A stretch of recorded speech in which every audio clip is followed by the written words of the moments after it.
Hello, everybody. Excited Utterance here. Hello. And it's so awesome to have you all here.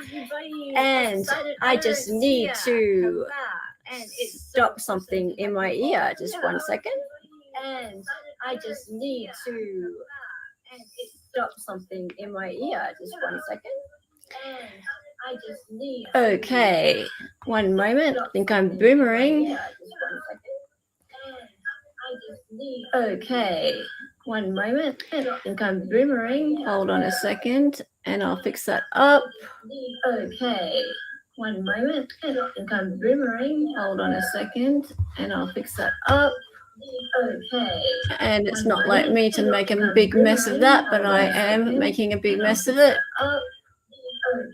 Hang on, I'll just get everybody on screen. Can you guys see that big mess?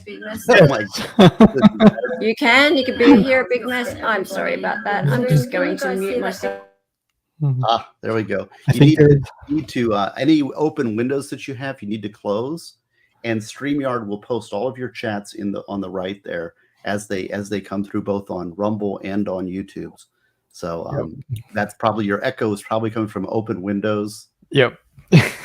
I used to have to stream Rumble, and I'm thank God for StreamYard playing a little nicer with Rumble, because they used to not broadcast the chat, where you can click on the chat and come across. Let's see I wonder if I can do it. I can't. Yeah, good day, Bruce. I got an email today actually, because I've heard that Rumble apparently has their own streaming thing now.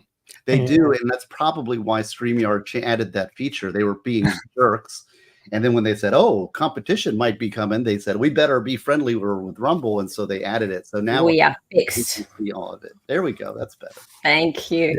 I have about 50,000. Hello, Mr. Brunker. I have about 50,000 different tabs open, because I was up until 4 a.m. getting this ready, and I'm like, where is this coming from? I have all these screens going, and I have so much going on, and I'm like, I thought I had everything muted. No, boomer and a half. I'm sorry.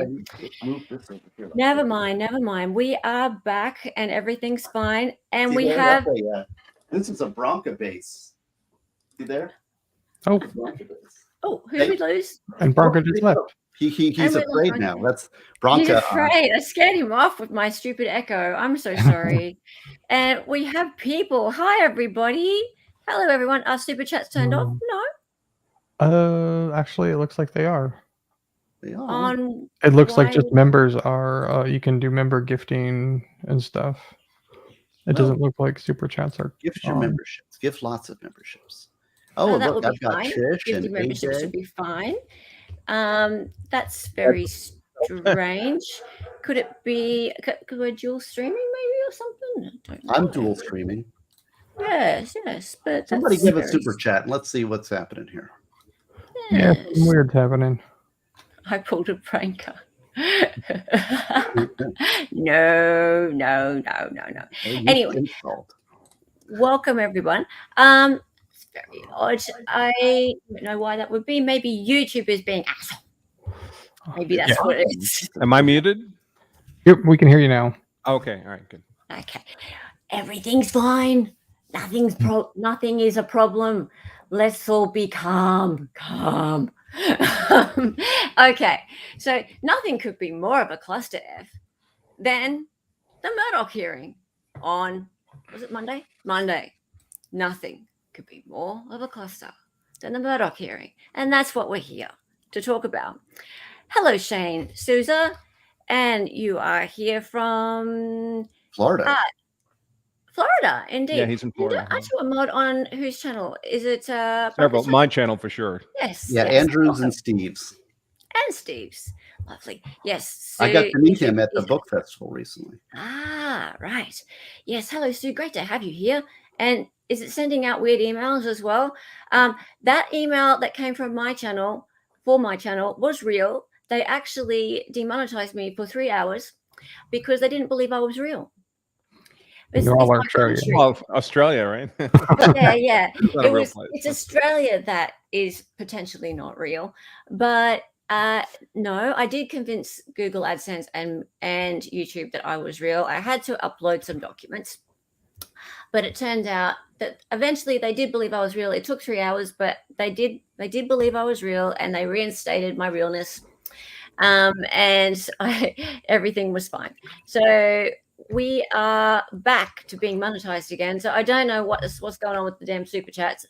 I'm pretty sure it's just YouTube being asshole. So if you would like to donate to this lovely channel, there is a PayPal. You may do that if you would like. And PayPal does not take anywhere near the amount of money away as does YouTube. So, and obviously member gifting does still work. So that would be lovely. All right, I would like to welcome my beautiful guests today. Yes. Everybody is looking so handsome. We have Mr. Branca here next to me. Thank you. You are a wonderful regular guest of ours now. We think you're just fantastic. And opinions vary. Your opinions vary. Hey, I was just saying to Mr. Gosney before you came on here, I just think that anyone who says you're not great they don't know you. Don't judge a book. Basically, you have to get to know somebody before you judge. And you're talking about me? Yes. Oh, well, most people prefer to live in delusion. Also nowadays, people are under the delusion that character is defined by the opinions you hold. And that is how someone makes you emotionally feel. Right, which is a false statement. Absolutely. Your opinions, how you do not get moral worth by having certain opinions. That doesn't make the world better, but it's a cheap and easy road path to self-fulfillment. They think, oh, well, this is, if I just set this, then I'll be happy and I'll be one with the world. Well, wouldn't that be nice? No, it's a lot harder than that. It requires a commitment, requires self-improvement, it requires acts in the world to how do you act, how do you treat others. And I admire people that have different opinions because it either confirms my own, challenges my own, or convinces me that I'm wrong and I need to improve myself. So differing opinions are helpful, and true friends are honest with each other. And I'm always willing to debate. Yes, he's ready to drop. If we disagree, let's debate. Absolutely. And I would just like to say thank you to John Comment for, where is it? John Comment, gifted 5 Excited Utterance memberships. There we are. Thank you, John Comment. You are so fantastic. Thank you for all you do for this channel. You are constantly giving memberships and all sorts of wonderful things.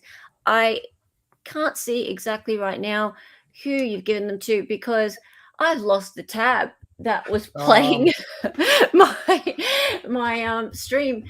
I've just pressed pause on it. I don't know where it is. Stace, Kim, Unbronzed Aussie Laura, Dennis Heaton, and Emma Lamarie. Yay! Welcome everybody. Have a look on the membership tab. You'll see all the perks that are available to you. I provide lots of members only content. And I hope that you enjoy being a member of the Sticky Beaks. Sticky Beak is a term for people who stick their nose in to other people's business. And that's what we're going to be doing today. And we are really lovely. Sticky Beaks is not a derogatory term in Australia. It's just, we go, oh, don't mind me. I'm just sticky beaking. Okay, thank you very much, John Common. And Stray, you've been a member for 1 month. Has it been a month? Well, we've only had memberships for a month. So you are very, very much a very welcome and valued member of our channel. And Vilhammer also. You are here almost every day and we love you. And Steve, welcome back. You've been on a little hiatus, haven't you? And we are very, very lucky to have you. You're also dual streaming. So thank you. Yes, well, it was kind of there was a button up there, and I was like, "What's that button do?" And so I pushed the button, and now I can dual stream. I thought that was cool. And look here, this is a Bronca base. Due to American law courses, I got that base. Isn't that nice? And it's a Rickenbacker 4003, very nice. And I would say that yes, I am taking I've reevaluated. See, I don't want to be some huge channel or stream. I mean, you know, I must say that I've rethought about what I do. I've got a lot going on in my life, and decided to basically stream once or twice, you know, once a week, maybe once every couple weeks on things that I feel like I want to say, and I'll appear on other people's channels to support them and provide commentary when my commentary is valued or required or helpful, like maybe a Florida criminal trial, Courtney Clinny, Sarah Boone, something like that, or perhaps religion, philosophy, you know, something to do with the books or something. But otherwise, you know, I think I've said what I said. I've got a lot of content on my channel that people can go back and watch interviews, and you know, I may change my mind tomorrow, but I think that it just isn't. It's a hobby for me, and I really enjoy it. I've met some great people, such as Mr. Bronca, who's I think we've had a great time doing American law courses. Wouldn't you say there, Andrew? Absolutely. AmericanLawCourses.com. If you'd like a law school level education without the politics and cost of law school, that's where to go. AmericanLawSchool.com. First year level law courses, property, evidence, criminal law, a lot more. And I'll say I'm proud. I'm very proud of what we did so far on that thing, because we have provided at this point a first year level education, a first year law school education. I would say by better classes than you could when you go to law school, because you don't know who you're going to get. It might just somebody old retired Marxist teaching who doesn't care about you. We hand selected, I think, the top people in the profession. We've got Andrew, Legal Mindset, teaches 2 classes. I teach 2 classes, criminal law and criminal procedure. We have the premier constitutional scholar in I would say, I would pick in Linda Deno. And we had my buddy Ryan Bellinger, who's done over 200 trials doing evidence. And so the thing is you can do it from your home. Now, it's not for credit, but it's What's the name of that again? American Law what? AmericanLawCourses.com. I'll change my .com. I'm just going to put that in chat. Well, it's an honor to be associated with it, and it was a great education, because going back and redoing. I put it under my title there. Oh yes, fantastic. So anyway, I'm just plugging it because I'm excited about it. I think what we have presented, what we have packaged, and Andrew's selling it. You can go and sign up today, and it's like less than $1,000. How much is it a course? Like $9.99 or something for a course? People will have to go to that link. I don't remember what it is, but I can tell you it's a tiny fraction of the cost to go into law school. And you don't have to quit your job. And we got so many people that want to be lawyers, but they really don't know what it involves and entails. Well, if they took our classes, they would either confirm, again, like this is about disagreement. They would either, this is for me.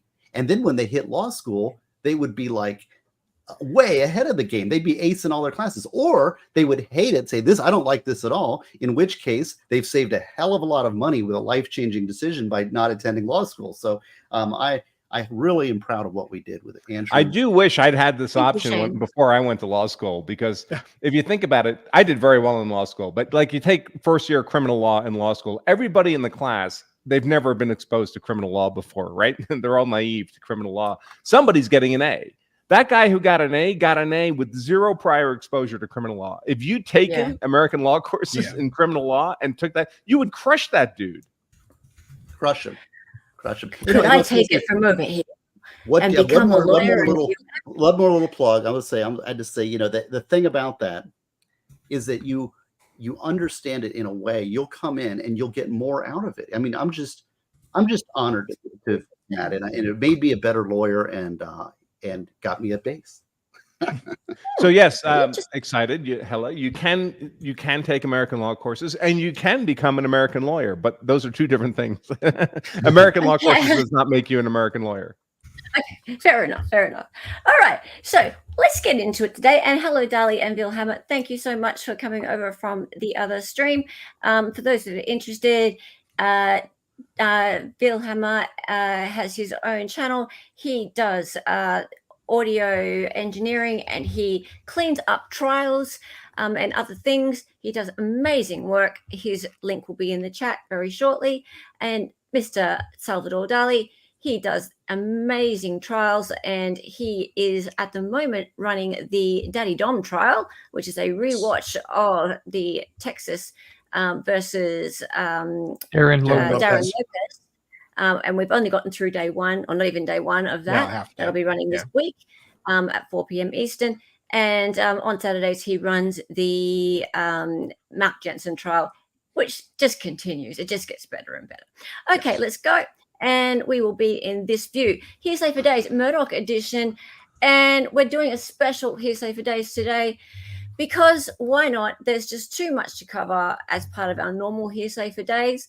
It wouldn't give anywhere near justice to all the stuff that's happened this week. And it all happened in one day. Let's get into it, guys. It's a special Hearsay for Days, and there's our bobbleheads. I haven't got around. Sorry, John. I haven't gotten around to doing the Justice Toal bobblehead yet. I will get to it. I'm sorry. Oh, that's my dog barking. Apologies for that. The bobbleheads are starting to drive me crazy. Yeah, starting to drive me a bit crazy too. Sorry, Pop Power. I'm about to get rid of them.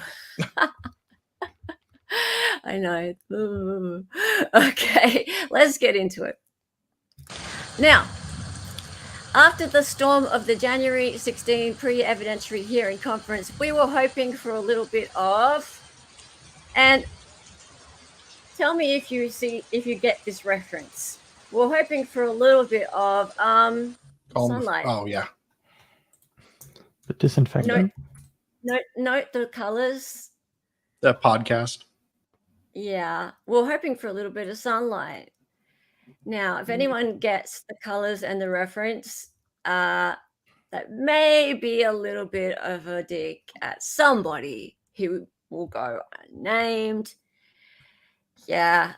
There are some podcasters who may be friends with a certain lawyer who gets on his soapbox every now and again, and he will go unnamed. EB. Yeah. Why is he going unnamed? He doesn't need to go unnamed. He's EB. He's Mr. Eric Bland, but his co-hosts can be a little bit doxy and a little bit weird and a little bit crazy. Yeah. Like, as in, they come after people, and even I'm on the other side of the world, and I'm even scared of them. So yeah, they're scary, man. So that's all. I'm just gonna use the colors and stuff and just say that, and I'm just gonna shut up now. Yeah, people are weird. Yeah. Can I share an anecdote from my personal life, professional life that has nothing to do with this case? So yeah, just this week, I had a guy call our company, our customer support line, complaining bitterly because we had done a show where we talk about the law here, and there was a self-defense case, an appellate court decision, and I talked about the appellate court decision because the legal issues were interesting. And apparently that guy, the guy who was the defendant, the appellant in the case, doesn't like the fact that on our website is an appellate court decision with his name in it. And I think he may be like applying for jobs and people are Googling his name and it's coming up that he shot a dude out in front of his marijuana plant. I'm not making that up. That's what was in the court opinion. I don't have any personal knowledge of any of this, but anyway, apparently he got the relevant state court to agree in their official record of that opinion to change his name to his initials, which is a nice thing for them to do. They don't have to do that. So he sends our customer support this nasty message saying, hey, you're in violation of a court order. I'm going to sue you because in your copy of the opinion on your website, it still has my name. So I'm like, where's this court order? So he sends me the court order. It doesn't have anything to do with me. It's not telling me to do anything. It's talking about the official database of the state court of records. But I said, you know what? I'm sympathetic. I'll tell you what, it's fine with me. I don't know who you are. It's not important to the legal theory of the case. I'll do the same thing. I'll change your last name to initials. And I sent him an email. I said, we've done that. Now it's only initials. And the next day he calls customer support and says he still wants to sue us. So of course I changed it back to his last name. Courtesy has to be reciprocal. But this is how crazy people are. Yeah. Sometimes just politely ask. Exactly. Exactly. All right, moving on. So we're hoping for some sunlight. So the beginning of the day started, and this guy here, he is from Fitz News. That's why I'm naming him. So if everyone doesn't realize, what I do with this is David, how's it going? Hey, if you want to come in, you're more than welcome. I'll send you a link, but I know that you are preparing for your stream at I can send. I'll send him a link. Sure. Cool. Alrighty. So if anyone who's new to this stream, basically what I do is I don't put people's even though people put things on Twitter, etc., and it's all public viewing, I don't put people's name or little logo up there unless they're a public figure, so like a reporter or something like that, or they've told me that they're happy to have their name up there. So this guy here is a reporter for Fitz News, and he's gone, hold on to your Murdaugh, because we're about to Murdaugh your Murdaugh with more Murdaugh. And so that is a picture of the courtroom on the morning of the evidentiary hearing. And Dali, would you like to read these comments? And these are redacted names here. They're all tweeting that morning. Is anyone live streaming, or is that prohibited? Thank God. I thought I was going to die without my Murdaugh fix. I can start my weekly struggle session to make ends meet with a smile. Ugh. Thanks, Fitz. Has Gene Toal always sounded like a man who smoked too much? I mean... yeah, well, there has been a lot of talk about whether she's a man or a woman. She never sounds like a woman to me until she gets upset with somebody and starts chastising them. Then she sounds like a woman. Is that speaking from experience? Yes. Oh, hey, Iris. How's it going? Good to see you. Okay, moving on. Alrighty. Now, this moment, the first crazy moment of the day, or one of them. I can't possibly cover every crazy moment of the day, or we'd be here till midnight. But this one I liked. So, the gallery's reaction to Poot telling Justice Gene Toal that perhaps she made a mistake has me cracking up. All right, so let's look at this. In this case, perhaps you've made a mistake, and if you would just respectfully use the words. So what was the mistake? I can't remember what the actual mistake was. Wasn't that where the jurors that were in the back room actually had their cell phones and were watching the other witnesses' testimony during the hearing?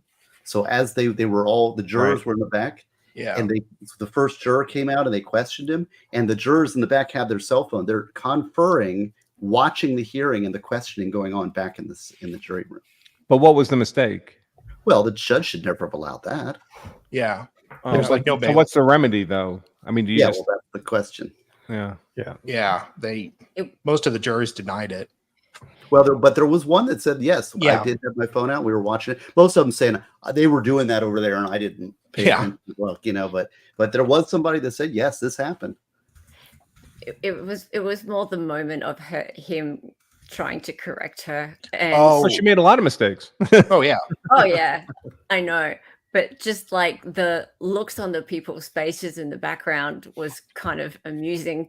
It's like, look, if we just look back here. Look at this lady at the background.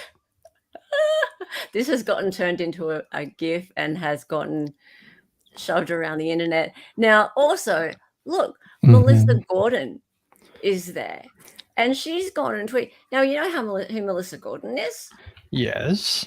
She I wonder is the wife of Neil, the ghostwriter. Yes.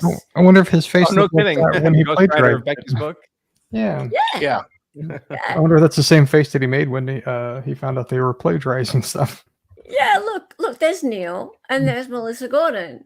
And she's but for these people, the whole trial's turned into like a Shakespearean farce, right? Yeah. The more outrageous, the more exaggerated everything is. They're not thinking in terms of justice in any meaningful sense. It's a soap opera. You're right. Half Irish DUI guy, deja vu, right there.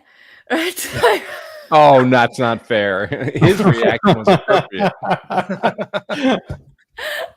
How funny is that? You can't be in the courtroom anymore. Yeah. And His reaction was exactly the reaction all of us had watching. Exactly. Yeah. It was appropriate. I know. So there they are. And so she's gone and tweeted that. My goodness me, those two need to be quiet. They need to just like stop commenting. These are just not serious adults. These are not serious people. They're like really not. They're like high school girls engaged in drama fest. I know, right? So, and also, actually, I remember commenting on this on the live stream. Why does he always do that claw thing?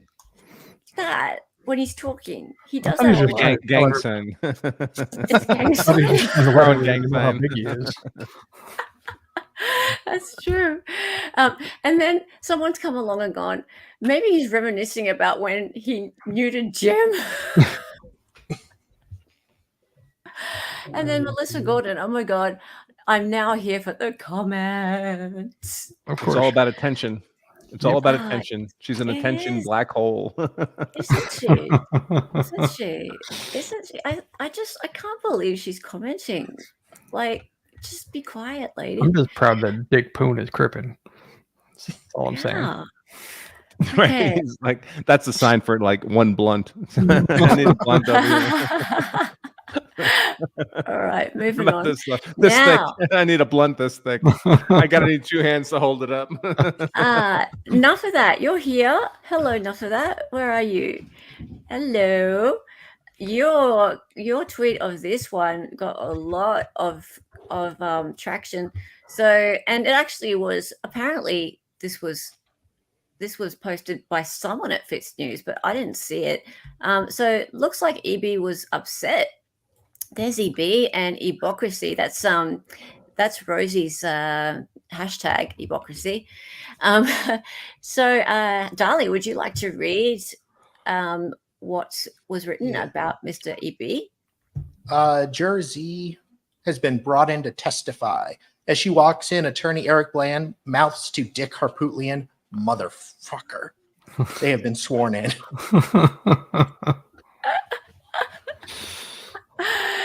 And then Legal Vices came along and went, what? Where is that from?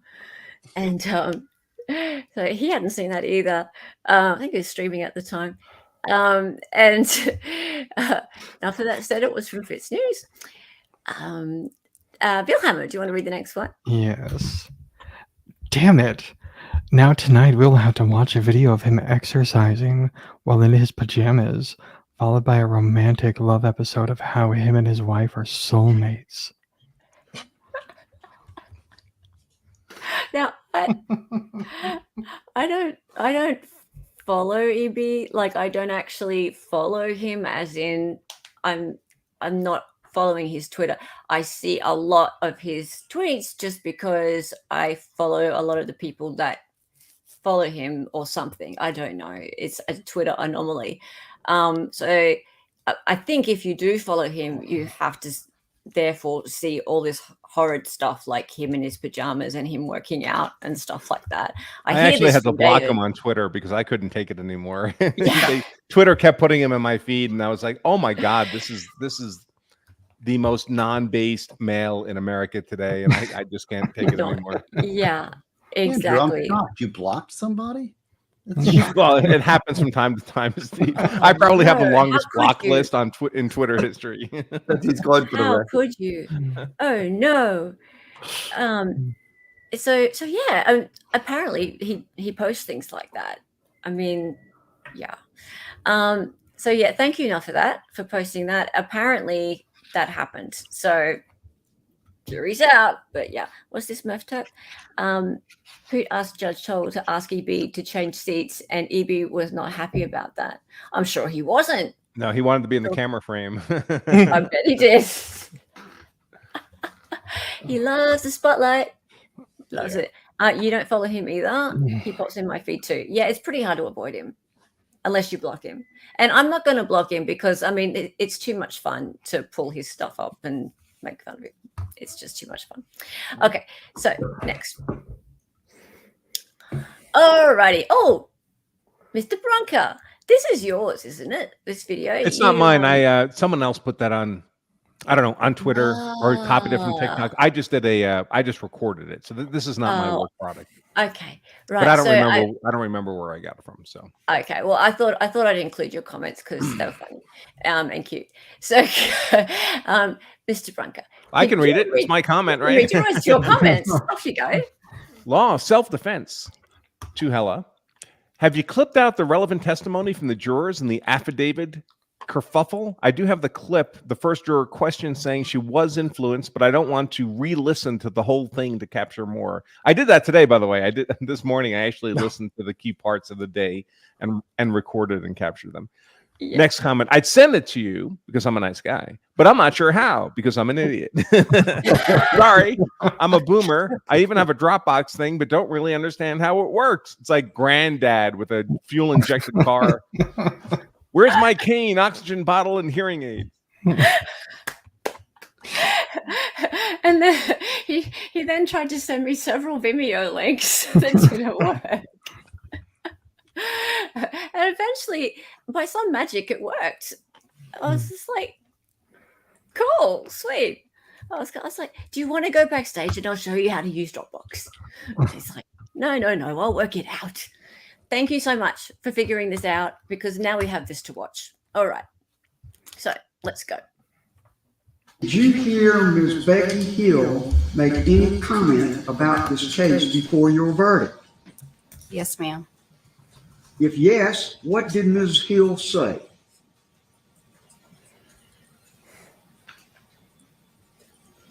To watch his actions. To watch his actions. What else? To watch him closely. To watch him closely. Anything else you remember?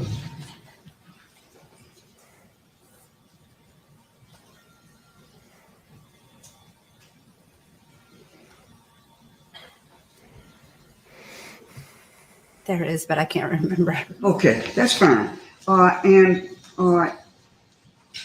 Was your verdict on March the 2nd, 2023 in any way with any influenced in any way with any communications by the clerk of court, Becky Hill, in this case?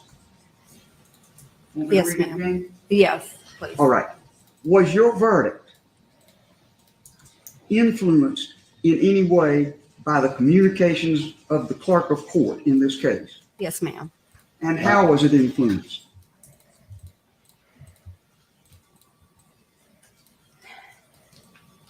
To me, it felt like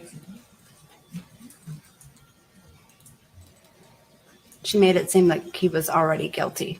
All right. And I understand that. That's the tenor of the remarks she made. Did that affect your finding of guilty in this case? Yes, ma'am. Well, I should have ended it right there. That's it right there. It's over. See, the burden of proof issue is everything here. And the judge, are we skipping ahead? I don't want to skip ahead. Well, that's the entire clip, but the lengths the judge went to, because the first when this was happening, I was actually riding around on my motorcycle, so I only caught it in bits and pieces on the bike. But I went back this morning and listened to it. The lengths the judge went to act as if the fact that this same juror also said she was also influenced by remarks of other jurors, that somehow wipes this out. Yeah. It is insane. It is. You can have both happening. Only one of them is one that's relevant. Yeah. The problem is that the burden of proof issue is dispositive in this. And the burden of proof when this type of tampering occurs by an external force, that means not a juror within the jury pool, but external forces such as a bailiff communicating inappropriately to the jury. The standard, the U.S. Supreme Court standard, which is adopted by the South Carolina Supreme Court, in my view, in my reading, and what was cited by both sides, that once this is established, which it was, based on the factual findings of the judge, the burden of proof shifts to the state to show that it did not, beyond a reasonable doubt, did not influence the jury. And this standard was not met. So I think, but wherever the burden is, Steve, the juror is saying she was influenced. Right. But yes, but I agree with that. But she found that the juror was influenced. So she found this juror credible and that this happened. And once that's done, it's over. Under the case law ruling, she applied the wrong case law. She said that the defense has to prove beyond a reasonable doubt that it somehow would have come out differently. But that is not the proper legal standard. But no, I think the judge did something different here. The judge did something different. I think she's probably wrong on the burden of proof question. I think it should be on the state. Anytime there's ambiguity, it should be on the state. It is ambiguous here on the burden of proof question. But what the judge basically said on the fact question was she made a finding of fact. She said, sure, the juror said she was influenced by someone else, but she also said she was influenced by other jurors. And that second one wipes out the first one. Yes, but that's in her finding of fact. That's not the proper standard. And the reason it's important, I'm saying the standard as an appellate guy, is because this is a pure issue of law. So once she makes the factual finding, that is the appellate court is going to defer to her factual finding, which was pro-defense. And then she applied law that moves the burden over to the defense, and that was an improper application of law, which is viewed de novo by the appellate court. So the appellate court could very well reverse on this issue alone and say, we're not even going to consider the other stuff. The judge applied the wrong standard. Based on that standard, he's entitled to a new trial. Boom, done. Could be that simple. It could be a one-sentence opinion. And something I really found objectionable, by the way, was after the judge spoke her ruling in court, and then she had those after remarks afterwards. In one of those spots or another, she said, I'm not gonna call for a new trial in a case like this where the trial was really long and time consuming. Yes. I'm like, what the F is wrong with you? That's not the standard for a new trial. The standard is supposed to be justice, not the cost. All the people in the stateside are going to be in court anyway, arguing something. They're going to be, if not this case, some other case. It's not like they're all sitting home until the Murdaugh appeal comes up. It's unbelievable. Yeah, I'm going to let this guy go to prison because it would be inconvenient to not have him go to prison and have another trial. That's right. And exactly all the things that people say about, but he's going to be in prison anyway. It's just like, well, not for murdering his wife and son. That is a whole different thing. Oh. To have that on his record, to have people believing that about him is just different. And it's not fair. And it's not right. And if he didn't do that, he deserves to not have that on his record. It's not right. It's just what would people want for themselves or for anybody they cared about? Yeah. Not this. Yeah. Even if he did do it, they didn't prove that he did it. No, they didn't. They did not. I did not. It's a farce. Which is the standard, because of course none of us were there, right? None of us saw what happened. We have no personal knowledge of what happened, and that's why we put the burden on the state to prove guilt beyond any reasonable doubt. Yeah, and they didn't come anywhere close to that. I watched the whole trial. I did. Sadly, so did I. Yes. Yes. But, let's be fair to this judge, because I think if this judge had been the judge for the trial, she would not have let this trial operate with all the financial stuff. Yeah. Maybe she would have let it peek in a little bit, but she would not have been as permissive, I do not believe, as the other. She wouldn't let it go on for more than a day. She was like, come on, we're on the clock. No, one or two witnesses. So the state's theory was that it was because he was trying to cover up the financial crimes that he killed his wife and kid. So you bring in one witness, two witnesses. Yes, he stole money from me. All right, fine. Now that's an evidence the jury can consider that. But they did 3 weeks, 3 weeks of constant testimony of financial crimes, and which is not otherwise relevant to the murder trial. Yeah. Of course it poisoned the minds 100%. of the jury. 100%. All right. Let's keep going because we'll come back to this point. Alrighty. So she said, yes. Holy shit. I'm stunned. Wow, I'm blown away. All right. Well, I think we all kind of felt like that for a minute, didn't we? Yeah. That was all kind of a little bit short-lived. Oh my God. Morgan Freeman clapping. Everyone, like, the crowd went wild. Hey. Yeah, there was a few moments like that. And then, of course, there are some doubters. Ooh, the hesitation. Juror Z, too much hesitation, ma'am. Dali, do you want to read some comments? Yeah. It's tough trying to remember your updated affidavit when the two statements aren't the same. Oh, okay. Yeah. What just happened? She was influenced by Becky? How and why was she even considered as a juror? Something went terribly wrong with this selection. No words for this one. You were dismissed, ma'am. If that was so stupid to be influenced by a court clerk, she should never be on another jury again. I call bullshit. Don't worry, Dick will, yeah, Dick will make some shit up for you. Yeah, well, okay. So there's always doubters out there, and there were plenty. There were plenty out there in the comment sections. All right. And Bill Hammer, would you like to indulge us? Sure. How the media outlets stuck to the request and didn't report about the testimony and questions on Friday. And the jurors are like, fuck, let's watch it live in the jury room. That happens. So Juror Z goes away, and Justice Toal comes out and is like, well. And they just tune this thing in on Court TV and listen to all of what just went on. Volume. So you may make whatever statement you like to make, and then I'm going to go on and question the jurors. I will tell you in advance, I am not going to stop the proceedings or do anything to interrupt. I'm going to get the rest of this on the record. This was also horrible. Yeah. They no longer have their cell phones with them. But see, actually, this is a good example of why prosecutors get away with so much, because judges are so invested in pushing things forward. And I'm sorry, you want to hear this? It's hard. I can't hear. Is this volume on? I have a better video of this. But we might have to go through the same experience we did yesterday.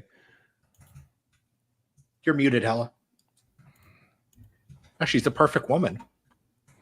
Shut up. This particular clip, I wasn't sure whether or not it was actually as bad in audio as I thought it was, or whether it was just levels. It was really quiet. The others. Yeah, so basically they screwed up and they let the so-and-sos, and that was, I would say, at least on the bailiffs, if not the judge. But this is how prosecutors get away with it over and over again, because they're immune from any kind of sanction.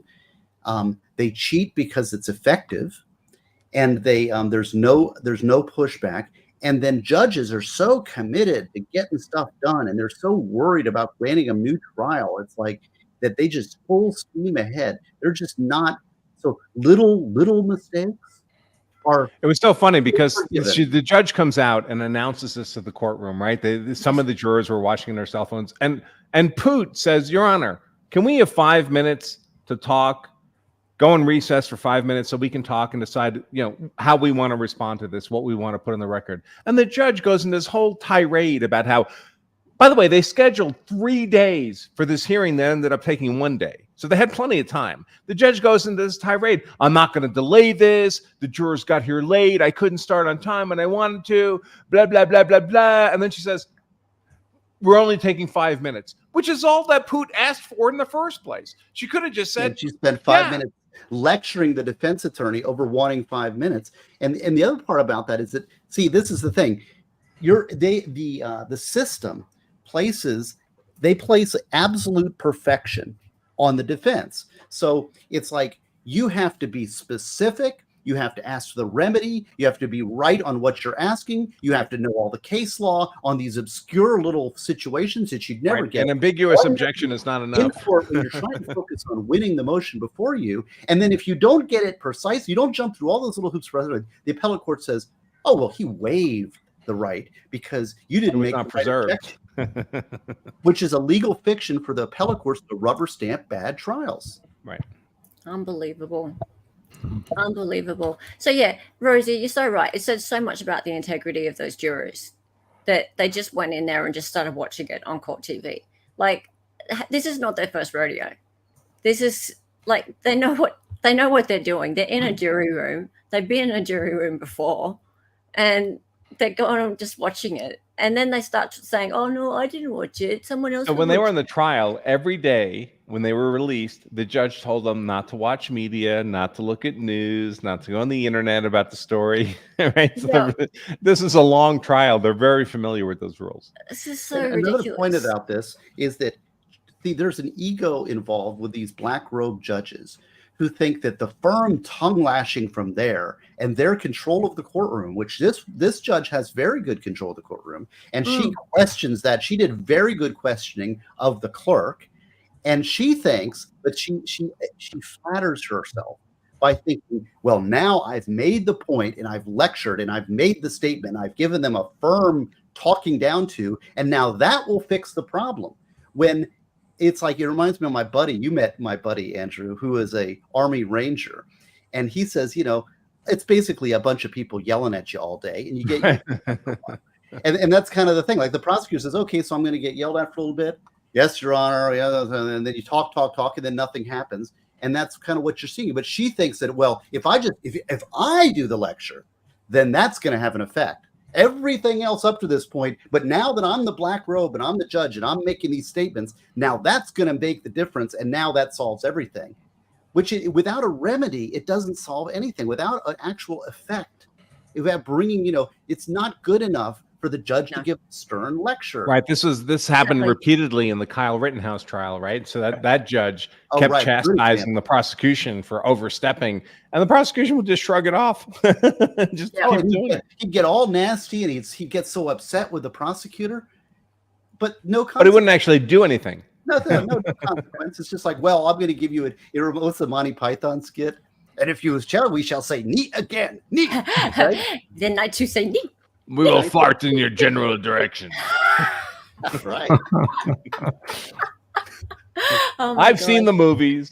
We so need to just have a whole stream on Monty Python together. Yeah, you should do a movie watch stream. I see people do that. That would be funny.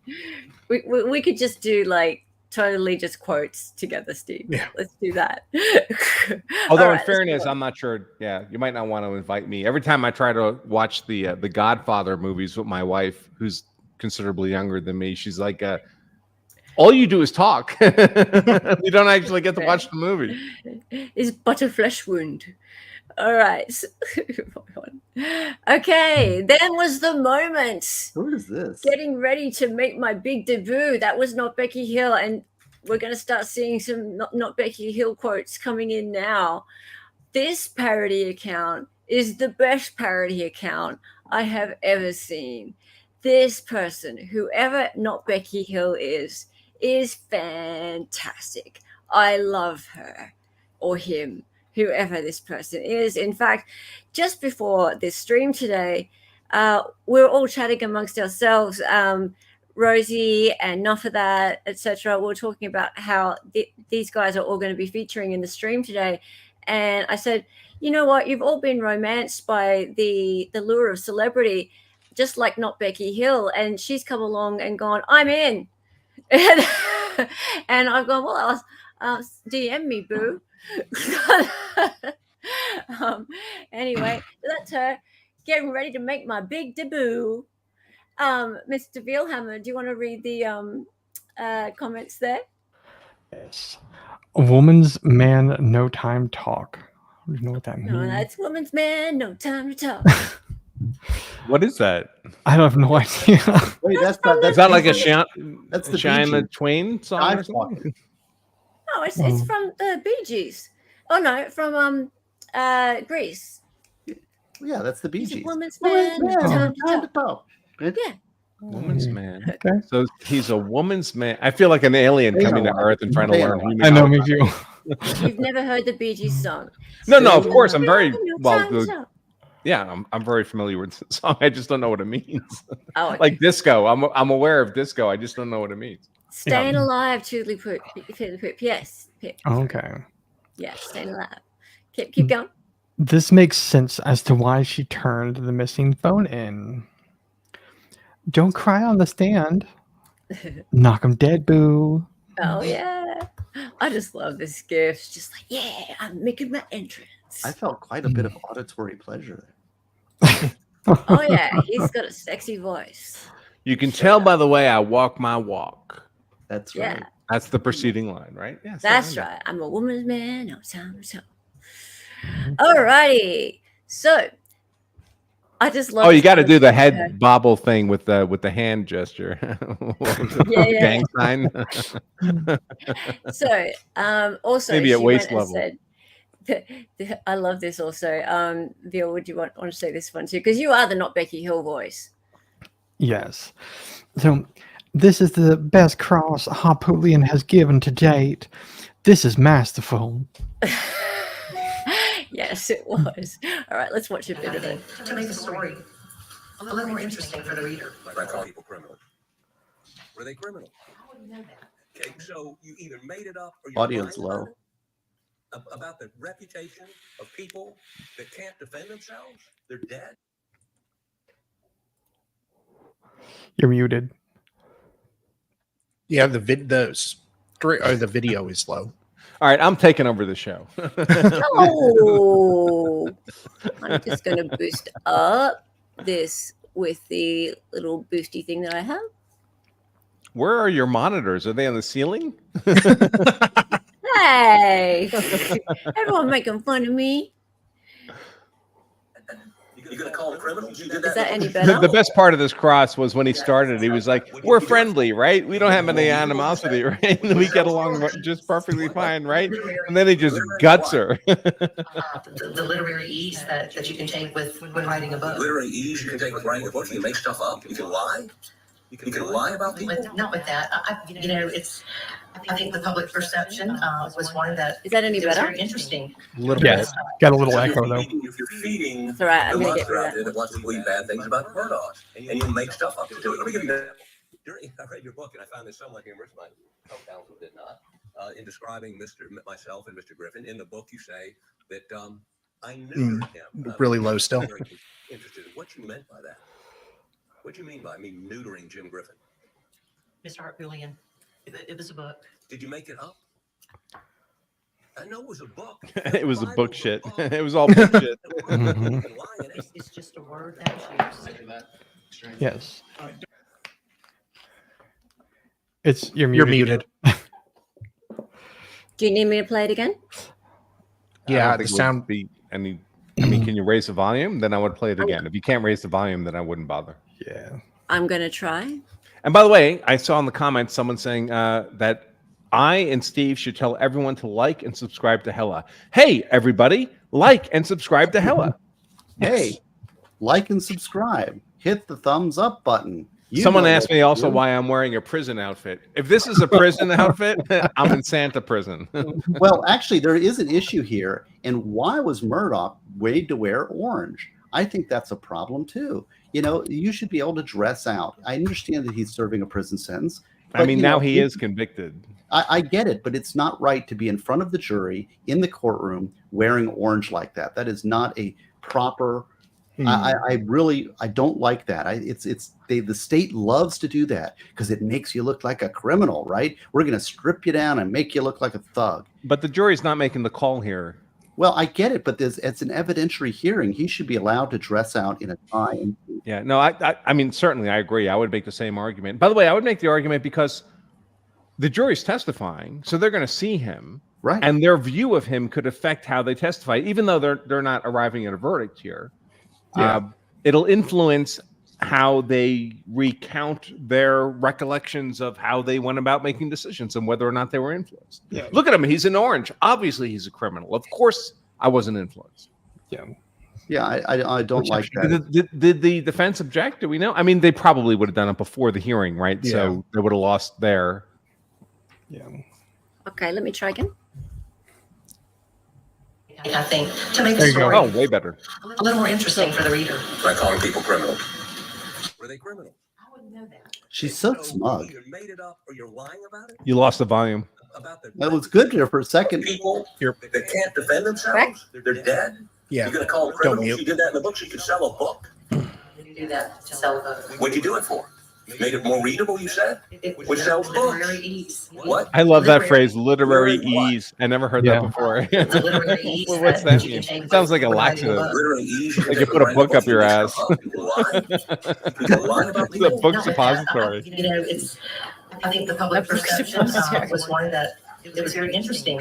I hope it's a When I- soft cover. When I have writer's block, I use literary ease. Let me give you another example.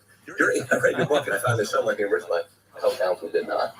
In describing Order now, get a bucket of in the book, Metamucil. you say that I neutered him. We've both been very interested in what you meant by that. And then this is where What do you you should mean by throw the you game neutered sign. Jim Griffin? I neutered him. It's Harpootlian. It was a book. Did you make it up? I know it was a book. The Bible's a book. I mean, just because it's a That was book doesn't mean you can lie in it. It's just a word that was used. Okay. I object to a reference to the Bible. We're in Satan's court here. Yeah, that's actually classic. It's like a suppository. Yeah, I use. I guess that'll literary get clipped ease. out. Huh? Sorry. Yeah, that is really good.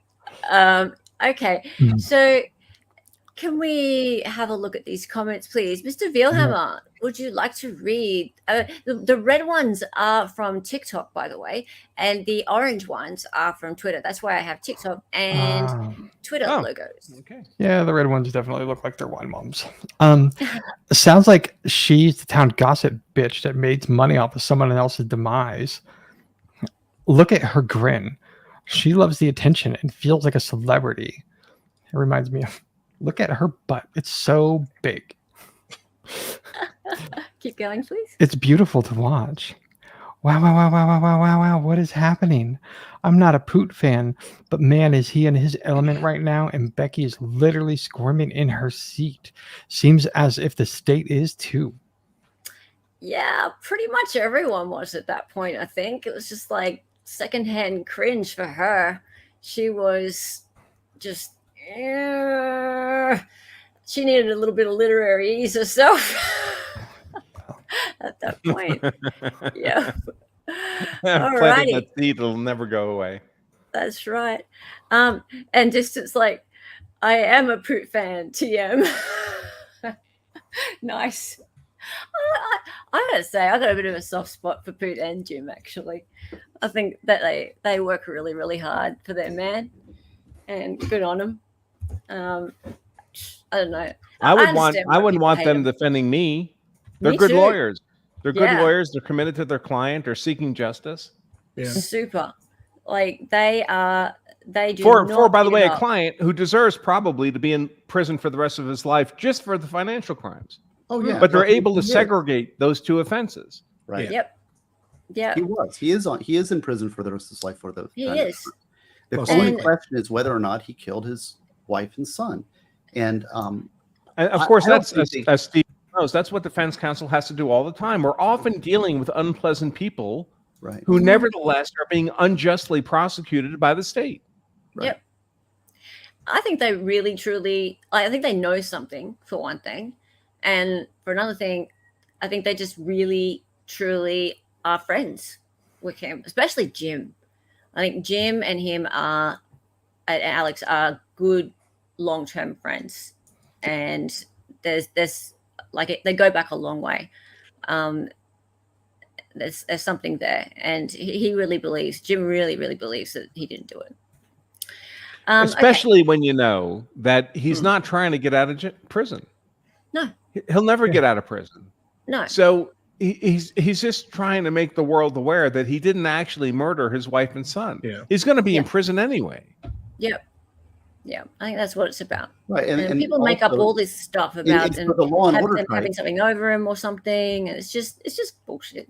And for the law and order types, I think if we are correct in our speculations and our legal opinions, which may or may not be right, but there's a murderer out there who is free. There's somebody who got away with a double homicide. So if you believe, as I do, that I think there was exculpatory evidence in this case, and when we covered it, I did a lot of videos on this, and I think there was proof of actual innocence in there, but it got buried by 3 weeks of financial crime stuff that by the time they ever got around to it, people were bored and lost attention, and it was hard for me to keep my attention, and I've been doing this for a long time, and so. If you're a law and order type, shouldn't you want the real murderers to be caught? Yeah. And if anything, I see a comment here from Rosie. Great avatar, by the way, Rosie. That's really cool. Saying they believe his lawyers, Poot and Jim, believe he didn't commit the crime, and that could be true. I don't know, but that's not actually required. All that's required is they don't believe the state has proven his guilt beyond a reasonable doubt. That's how you work as a defense attorney.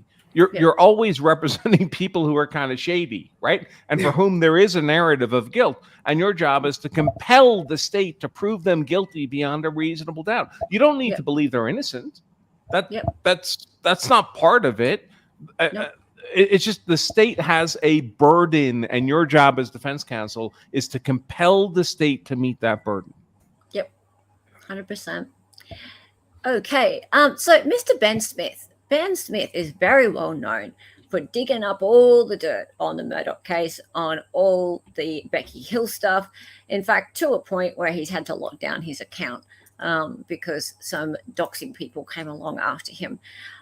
So Ben Smith says, Clerk Hill says, it didn't matter to me what the verdict was or would be. On February 13, she's asking, this is last year, February 13, she's asking a member of the public, so what is your opinion on the verdict of Alex? On March 1, she's asking, think it will be a guilty verdict? In another email, here's her on the stand. I did not. It didn't matter to me if it was guilty, not guilty, or a mistrial. That's her talking to Justice Toal. And then if we have a look on the next one, what he's referring to is, hey, we picked a jury. Actually, no, Bill Hammer, you can read this in her voice. Please. You picked a jury in 3 days. Yay. I'm guessing you know Joe. He's quite a large personality. So what is your opinion on the verdict for Alec? And then down there. Okay. Think it will be a guilty verdict? And then... go ahead. He's very good at finding these little gems, Ben. So that's why he's being targeted a lot. He does this every day, and day after day, piece by piece, he pulls things apart. Then this happened. Justice Toal. She didn't stop, and we started to like Justice Toal. We started to really go, okay, well, you know what? She's going hard on Miss Becky. Dolly. But if you heard her questioning of that first, this is after Juror Z, right? Yes. The first juror. Oh yeah. We skipped all the other jurors because right. So Juror Z, when she questions Juror Z, because I didn't hear that on the day, I wasn't listening then. I went back this morning and listened. When she questions Juror Z and gets to the point, did this influence your decision? The Becky Hill's comments, and the juror says yes, and then she says, but you also said that other jurors' opinions influence your decision. And would it be fair to say that's a more accurate representation of what actually happened? Anyone who listened to that by that judge knew what the outcome was going to be. Yeah. They had to. Yes, exactly. Because the judge was framing it to get to the conclusion she wanted. Yeah, because that's true. And we have a little bit of commentary on that later, I believe. Keep... if you like. Justice Toal is even digging into how the unredacted exhibits got leaked. She's not fucking around today, Murdaugh. She's covering all the bases for the appellate courts. She's doing a fantastic job. She's on it, doggone it, and I'm so here for it. Things are not looking good for Becky. Not at all. I love her. Yeah. So, okay. So things are starting to turn around. We're starting to think, oh, wow, she's going really hard on Becky. She's bringing up the unredacted, the redacted exhibits, or the sealed exhibits that she's gone and given to the Japanese film crew and, all the autopsy things. And wow, she's even getting into that. She's read the book. She's done all this research. Wow. It's looking like she's actually going to give Alex his retrial. We like her. And then Rhonda comes along. I love Rhonda. Well, we did love Rhonda, didn't we? Most of us love Rhonda. So was this the other court clerk? Yeah. Yes. All right, so I didn't hear a word of her testimony. She was great. She was hilarious. In fact, but she clearly impeached Becky, right? She did impeach Becky. And Rhonda and her were besties, right? In fact, to give a little bit of background on Rhonda. Did she ever say the words, "that stupid whore"? That would have been funny. Well, that would have been great. But Rhonda started with these words, actually. And I've got a lot of Rhonda, but I'm only going to play just the very first part of Rhonda because otherwise we'll be here all day. So this is what really endeared people to Rhonda at the beginning. And how long have you been the corporate court of Barnwell County? This is my 16th year. 16 years. And I'm running again, sir. You up this year? 24? Yes, sir. Right. Yeah. So she started her testimony with that. People giggled, and she continued on, and she said things like that she saw Becky actually giving a juror a ride home. And she said to Miss Becky, you can't be doing that, Miss Becky. I've told you before. You can't be giving jurors a ride home. Things like that. So she really threw Becky under the bus, basically. Yeah. And to also give you a little bit of context, she filled in for Becky for a week when Becky was sick on the Murdaugh trial. So she was there in the courtroom and witnessed some things that went on. So she was able to give some insight into how that courtroom was run. Yeah. Now, people liked Miss Rhonda, and she was a wonderful witness generally. But there were some people on the YouTubes and the Twitters, etc., who weren't so keen on Miss Rhonda.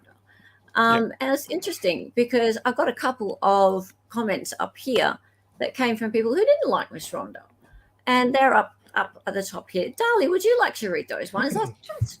What is so funny about Rhonda's testimony? This lady seems to have an agenda, in my opinion. Rhonda certainly did not amuse me. Court is not the place to try out your jokes, Immo. Tactless and tacky. Frowny face. Who? You don't trust Sunday school teachers? Rhonda? This was fine. There's too many preachers in my family on both sides. I appreciate this clerk of court so much. Not only does she come across as very credible, she's very personable as well. She's properly funny and serious. Yeah. I think that's probably how our chat reacted. I don't know what you guys all thought, but she impeached Becky. So I bet her husband doesn't leave socks on the floor, though. Yeah. All right. So she was a pretty good witness. I don't think that I'll make an observation here, and I was just reflecting on. I don't know if anybody saw my stream with Covert Ops, Jury Covert Ops, or JuryInvestigations.com. Mary Rose Peterson was the wife of one of my clients who had a life in prison sentence, and based on jury misconduct, he got out with time served. So he walked out of prison based on jury misconduct. It's quite a complex case. The whole story is on my Rumble channel when I interview her. But she does now jury investigations post-trial to discover jury misconduct. And so she's done over 80 trials on that. And she is very skeptical of the process and very suspicious and believes there's a lot of corruption because of the corruption she uncovered in the trial of her husband, in which the foreperson ended up being somebody who was Facebook friends with the alleged victim's family. So, and it was also part of the state attorney's office victim advocacy group. So if she was of the opinion that the jurors were pre-selected and loaded with pro-prosecution jurors, the veneer. And now I when she said that, I was always skeptical. Yeah, sounds crazy, right? How could that happen? Crazy. How could it happen? But look at this trial. Look at the politics here. Look at the judges and what's going on here. Is it possible that this clerk manipulated the content of the jury to be pro-prosecution and anti-Murdaugh? I'd say very likely. Very. And that's it's sad. A reasonable inference, right? It is. And the guy's looking at life in prison. Yes. So yeah, that's right. And the fact that there was even a possibility of her daughter ending up on the jury is insanity to me. Like, how was that even a consideration? Like, what? Yeah. They were discussing that even? Why? And there was a man on the jury who was related in some way. Who was that? One of the detectives, I believe, or investigators. Yeah. Oh, brother. Yeah. brother. Oh, that's right. Yeah. How can, in a whole county like that, how can you not find some, like 12 people who are not, or 16 people who are not, like, not connected in some way? So, but I know it's a small area, but you have to. So we only watch the high profile cases, right, which get a lot of intensity of examination.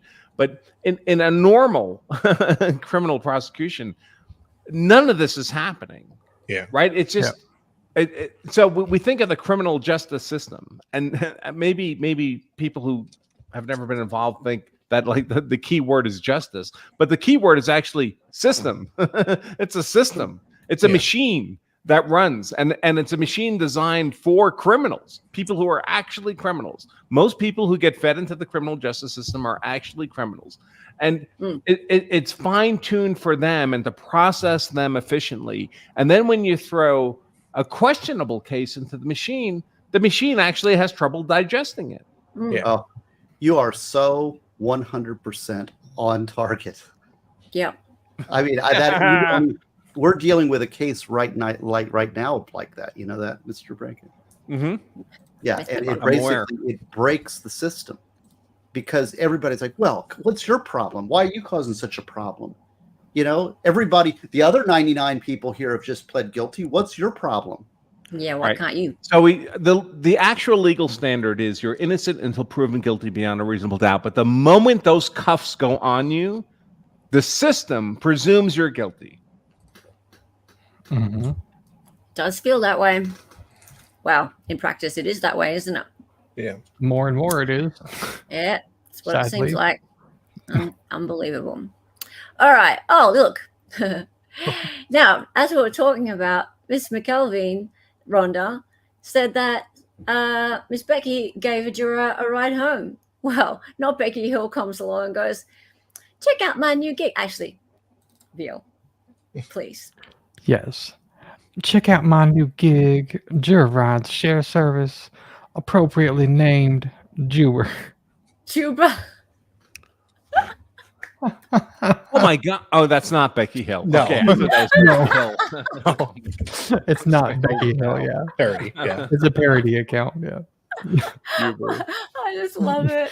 So Jewer is great. kind of That hilarious. is very funny. That's a good joke. That's an Andrew Branca level joke. That's very good. Okay, now we have a few people that we know here, and so someone's come along and gone, your next career, Veal. Well, they sure as shit ain't letting me back in the courtroom. Dolly. I said you can still run for re-election. I'm all the way deceased. Now you can take home all the jurors you want to. Are you going to have ads for EB on the side of that sweet red hot Has sugar? anybody looked to see if she's on like a swingers website or something? Like swing jurors, the swing juror. By the way, apparently there's no way to fire her. There's no recall mechanism in South Carolina. So she's just going to an elected official. What is she doing today? What is she doing today for work? She's the elected county court clerk. She's not going to courtrooms. What the hell is she doing? She goes December, to Culloden County Courthouse every day and goes to work. She's probably sitting there writing another book. I think another court reporter in another county told someone they should run for her position. And she emailed them all pissed off saying, "Oh, how can you do that? I thought we were friends." Actually, I think she's writing a new book called If I Did It. she's I Idiot. This one is going to be called Behind the Bars of Justice. Yeah. Yeah. I love it. That was so classic.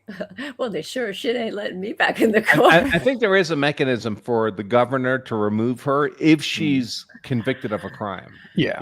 But she's not even charged with the crime. And they certainly don't want to charge her. No. Yeah, what? It'll make them all look my bad. bet is that's not going to happen. Yeah, probably they probably didn't change the venue because Murdaugh was saying, but whenever I go talk to people about my case, they say, "Well, bless your little heart." Bless your little heart. By the way, Murdaugh, as horrible as he was in stealing money from people, when he went to court, he got a lot of money for people, a lot of money in that county. And he may have been thinking, but I can think of 500 people in this county I've made millionaires with settlements. Yeah, that's stupid thinking, but that's what he may have been thinking. That's how they justify it. I mean, that's how somebody like Murdaugh. And I'm going to hit the next big one, and I'll pay it all back, and I'm good. I've made people happy, but that's what he was doing for years. Hey, Bobby. Yeah, and he was really good at what he did. I mean, even his law partners testified he was exceptional at getting settlements they thought his own law partners thought were unimaginable. They were always shocked at how much money he got out of these insurance companies. Look at Donnie says, I was mentioning in Jetstream, Harpootlian should have asked Becky Hill if her book was released as fiction or nonfiction. That would have been funny. Yes. Okay, let's have a little bit of a look at this one here. I love it. That's the kind of question I love. Incredible as a witness. Ms. Hill was attracted by the siren call of celebrity. She wanted to write a book about the trial and expressed that as early as November 2022. You need one of like a little cartoon of one of those magic wands that says celebrity on it. This is so, but I find that she stated to the clerk of court, Rhonda McElveen, and others. Yeah. So the judge could have just said, "She's a lying whore." that was the gist of that. See, whole you're from part of her New York and Boston. Come on, we don't do that in the South. We're too nice. No, but they're thinking it. They are thinking it. No, it's not. It's not a matter of thought. It's a matter of diction. At this point in time, people are starting to feel pretty confident, right? People are starting to feel like when she's saying this stuff, people are starting to feel, look, she might actually grant it. No, they should not have been. They should not have been if they actually listened to the questioning of that first juror. Yeah, you were on my panel at the time, and you're just sitting there eating something, going, and the rest of us are all like. I watched it back, and people on our panel in the chat were all like, yeah, and you're just like, and so you're right. You're right. You didn't want to rain on our parade, though. Like, you were just hanging about. Well, okay. I hadn't heard it. I hadn't heard the earlier testimony, so. I know. I agree. But when I was just listening to the judge at the end, I was like, oh my gosh, it looks like the judge is actually going to go for it. Yeah. And then she flipped. But when I went back and listened to her questioning of Juror Z, it was obvious she was setting the foundation for Well, Yeah. Doesn't the fact that you also said you were influenced by jurors and Poot caught it. Poot caught it. And right after that juror's testimony, he said, Your Honor, it feels like we're setting this up for her that she said she was also influenced by jurors to erase the fact that she said that she was influenced by the clerk, and that's not right. And the judge said, well, I overruled that objection. And when I heard that, I knew it was done. Yeah. Well, I also, though, like you had seen the questioning in the afternoon, like you had been in chat on panel for just that about an hour or so. Right. Yeah. And she was going really hard on the she was last right. witnesses. Yeah, she was. And so we were questioning all of Becky. Isn't it true you're a dirty lying whore? Yeah. So we were all starting to think, wow, she's not what we thought she was. She might actually be on the defensive side, which this might actually want to tie this up and give him a retrial today. Maybe it's possible. Maybe we misjudged her, but no. Yeah. Okay. So, Dali, would you like to read these comments, please? Alex Murdaugh is getting a new trial, folks. #Murdaugh. I don't know about that. It seems to me that the judge is just checking boxes to put in a show. Did your opinions change as things progressed?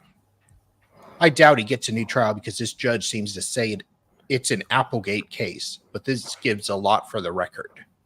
I can't imagine a judge hearing testimony like this and being comfortable not granting a defendant a new trial, but I've been wrong before.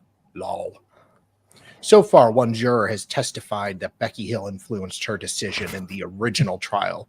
This one juror is the only juror who states that Hill did this. Will that be enough for a new trial? Let's hope. Let's hope, eh? Hey, see, swept. There you are. Still think they will try to weasel out of it. Yep. And there's Rosie there as well. Okay. So yeah, I think it's Rosie an appellate case. Thank you. Yeah. So Rosie knew what was going on. Rosie knew what was going on. She was right there. Yes, C-Swept, you were a little bit unsure, and Rosie was right there. She was never convinced. Yeah. Yes. You rub it in. Okay, moving on. So then what? There she is. Rosie. Justice Jean Toal, chief goalpost mover. She forgot her role during the second half, but managed to pull it together right at the end to preserve the corruption SC seems to know and love. There's the football, Murdaugh, jury tampering. And then someone else comes along and goes, yeah, home team corruption scored again. Insanity inside their halls of justice. Lol. So we're living at least in America. I don't know what's happening in the imaginary place you live, but in America, we're living in a world where it's like legal idiocracy, like the movie Idiocracy. Yeah. It's like people think justice is defined by the outcome they desire, and justice appropriately is defined by the process that we apply to get to an outcome. And that process should be similarly applied to similarly prosecuted people. And then whatever the outcome is of that process that we all agreed upon is an outcome we all accept.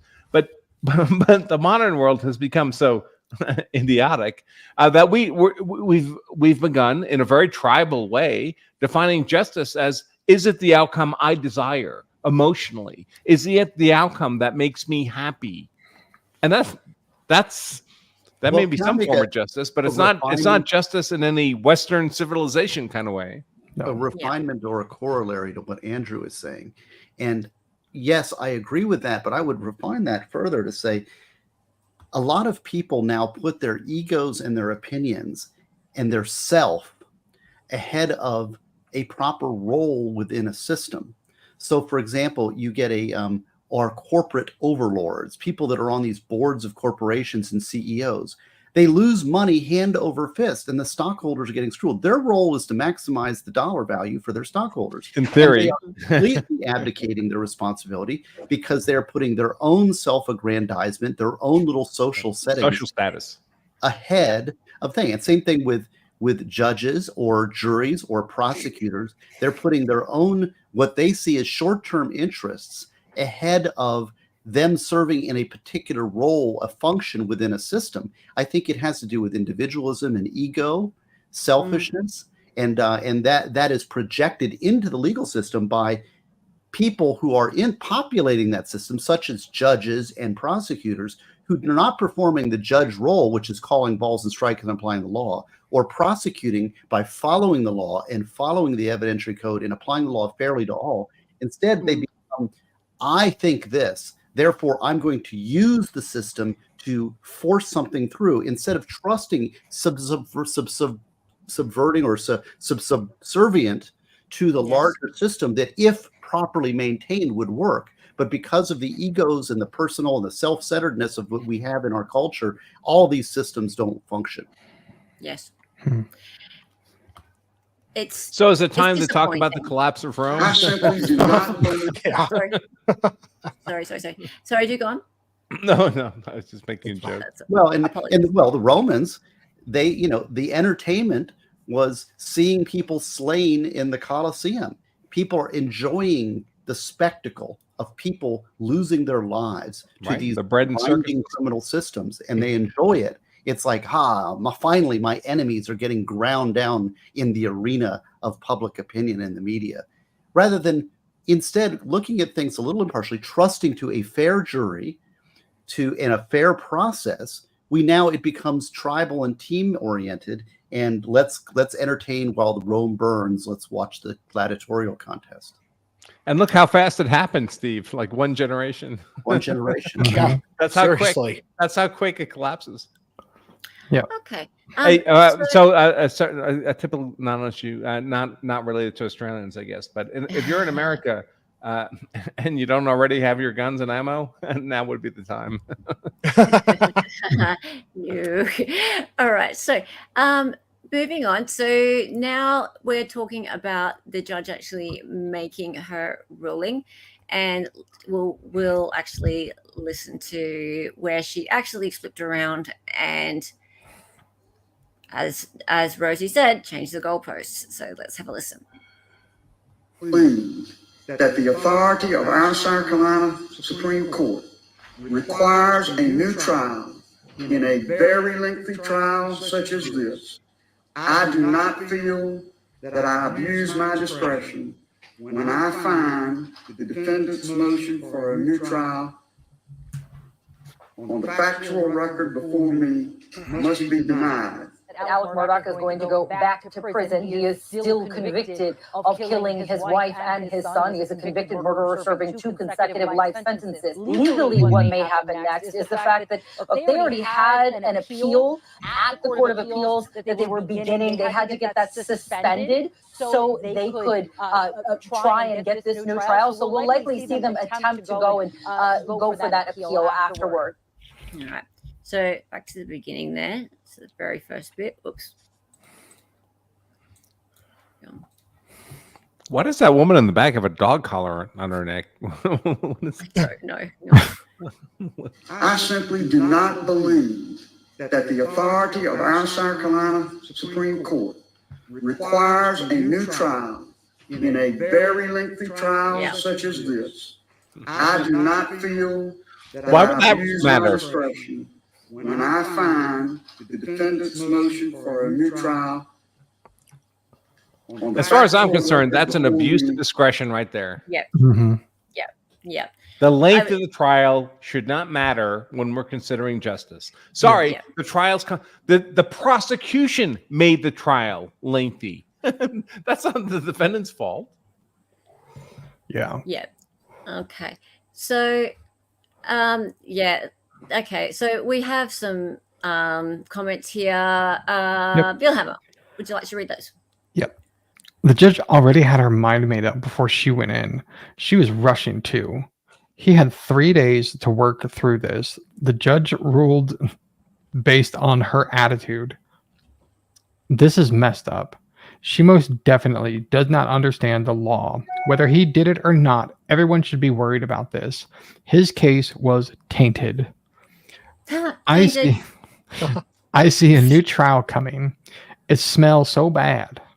Not a fan of this guy, but you can... I like how everybody's calling him a guy. Not a fan of this guy, but you can just trample over the Constitution because he's a hated man. I think he's actually talking about Alex. Okay, I think you're talking about Murdaugh now, actually. The judge is definitely on the scam. There was obviously foul play on the court's behalf. Well, I wouldn't agree with that, but I think the court just took the easiest path. Yeah. Andrew, do you see this because I see this with this along with, I can give you a bunch of other examples of this. Rittenhouse being one of them, Zachariah Anderson, ton of other cases where judges don't seem to want to judge. Yeah. It's like they're just kicking the can down the road. So you have to understand what kind of person, personality-wise, wants to be a judge. Okay, so we all have different personalities, right? Some of us are passive, some of us are aggressive. Some of us want to be independent entrepreneurs. Some of us want to have safe government jobs that give us a pension in the end. We're different people, right? So hyper-aggressive attorneys do not become judges because judges' fundamental role is to do nothing. Most of the time, 90% of the time, they're sitting behind the bench doing nothing. They're just listening to other people argue about things. So that's going to be a passive individual who just likes the situation, likes having the government job, likes getting the pension at the end, doesn't want too much trouble, right? The prosecutor and especially the defense lawyer are completely different personalities. They are people who want to fight. They want to fight. That's why they have those jobs. Yeah. So this judge is a typical judge. She doesn't want to muddle up the waters. She just wants everything to stay copacetic, calm. She's not a fighter. If she was a fighter, she wouldn't be a judge. So she's fine with the status quo. And that's how we find ourselves here. There's also a question for you and Gosney when he comes back. Is in a retrial, would they still be able to admit all the stuff that they did in the first trial under the circumstances, under the imaginary world that they get a retrial? So all the stuff. I mean, everything that Alec Murdaugh said would be admissible for sure. Would we have another 3 weeks of financial crimes? I mean, would be at the discretion of the judge in the new trial. So there'd be new hearings about it and new rulings. But everything he said would absolutely be admissible. No question about that. If he took the stand, you mean? If he took the stand. Well, no, even if he didn't. Yeah. So just in a retrial, they would be able to go all through all that nonsense again, I think is basically what you're asking. Right. Yeah. Well, the stuff he said. Oh, okay. So his testimony, not necessarily the testimony of all the people who, the 3 weeks of people, but everything that he said, they'd be allowed to reintroduce. I mean, he waived, he waived Fifth Amendment privilege on that. So. Yeah. Oh, that's actually a good thing. I don't think that's what they were asking, but that actually is a good point, though, that because he did testify in the first one, they would be able to use that regardless of whether or not he took the stand. Hey. Yes. Yeah. Hello. Hello. Sorry, I'm How's it going? Hi. Hey, how we doing, everybody? I might just go into this view for a second. Hello. Dave looks like he's like in a drone operating center, like he's about to drop a drone on a bunch of America's enemies. We're not supposed to. Sorry, I got to blow some people up. I'll be right back. I know exactly what it is. I was just looking to see if you're streaming soon. Is that a sword in the background? What is that? It's a lightsaber. And then this is my Star Wars armory. Yeah, and so I have a gaffy stick, and then I've got the gun up here. All right. I thought it was all Star Wars stuff. This is the Millennium Falcon cockpit door here behind me. Oh, okay. Cool.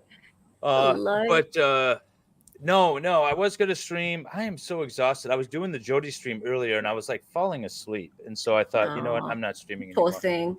I know. It's tired. I've been streaming like 10 hours a day for 7 days, and with 900 people in chat. That's nothing. Bronca gets double that. I doubt it. I don't even know what my numbers are. I'm going to tease you about that forever, you know. No, I don't think I have anybody watching my stuff. No, you do. You do pretty good. I do, and you know what? I need to address a grievance here I have, Andrew. When I'm in when I'm watching your YouTube, your breakdowns of like, let's watch a video. Particularly, it was the one with the gas station, like the almost assault at the gas station, one from like a month ago. I don't remember. I'm sorry. No worries. Anyways, I'm like yelling at you in the chat. I'm like, well, what about this and what about that? And then at the end, you're like, and if you want me to respond, you have to be in like. You gotta be a member, right? Like, damn it, it's me though. Well, God, I'll make you a member. I'll make you a member. No, it's fine. I was just like I was yelling into the chat the whole time. I was chatting away. I'm like, he's not responding. Why isn't he responding? I don't actually look at the chat. I know. You made that announcement. You're like, yeah, and I don't look at the chat at all. So, dude, I'll make you a member. Just send me an email. All right. So I just need an email. Nick Dev says MLS sent me to a dick stream. Yeah, Mark Jensen, hard to forgive. You enjoyed it. Admit it. Oh yeah. How could you? Well, after you explore the holes, you have to learn what. Oh my God, that sounds horrible. Like Hella's got a handprint on her face or something, and you enjoyed it. Tragic, you're awesome. Thank you so much. Legend. Tragic's from my town. He's from Brizzy. You are the best, Tragic. Such a great supporter of this channel. And I am going to read out the memberships just like David never can. Right. We have Toodley Pip, McKinley Malencon, McKinley, Not Snivels, Hell. I'm there somewhere. Aaron, you're already a member. Aaron, Jaina M. Galax, Amazing Disgrace, Emmy Andrew, David Nelson, Value 87, oh, hang on, I've lost my place. Knox 4, Peter A, Mystery Sniper, AG Argello, C Sada, Cheryl Torrey, AG Biochemist, Jan P, SLV LV, Marcy Abernathy, and I think that's it. And that's actually Knox 9. I don't know sorry. my Roman numerals. Neither do I. Yeah, obviously I don't. Yay! Thank you so much. You're a legend, Tragic. Thank you for all the support you give this channel. You're just so great. Hey, awesome. And hey, welcome back, Steve. Did I miss everything, by the way? Basically. You missed everything. But you'll be back tomorrow for the crumbly version of this. Yes. No, you haven't missed everything. We can tell some jokes. What have you been doing, Dave? What were you watching when you were not here? I was sleeping. Oh, that's not so exciting. You could have made something up, dude. No, it was just. Well, I was on a flight. The plane caught on fire. And, I had to fight a bunch of zombies. Exactly. I was like half in and out of. I sat down, and that was the worst thing to do when you're tired and you have stuff to do, but then you sit down. And then you're like, okay, I'm done.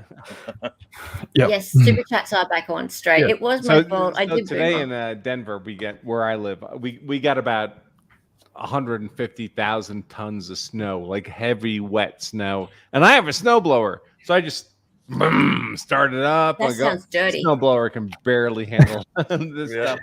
So I spend like an hour out there working this stuff, and I come back in. And now it's about 40 minutes before this show, right?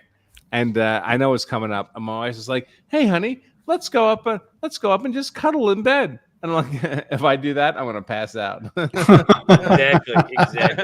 I am absolutely gonna pass out. I'll wake up 4 days from now. Cute puppy. Yeah, especially after shoveling all that snow. My stepdaughter just moved to Denver, and she's loving it, but she's young, and they have the energy for all that stuff, and they shovel the snow, and then they go skiing all day and whatever. They went winter camping actually last weekend, so that was kind of cool. But here's Denver. Idea. Sorry, so it is. Cool. You do that kind of thing once or twice, and then you're like, "Well, this sucks." I tried to poop, and my butt froze. Do you want to stick around for a bit of hearsay for days, David? Yeah, I'll stick around for a bit. Sweet. All right, sweet. Cool. All right, we'll keep going. All right, so we have a little bit of comments on this one. Who wants to read out the comments? I think I just read this one, didn't I? Did you? Yeah, we did this one. She really needs a fade haircut. She does. She does. No, All what right, she cool. needs is We're a pink nearly done. ribbon in her hair so that we know it's a girl.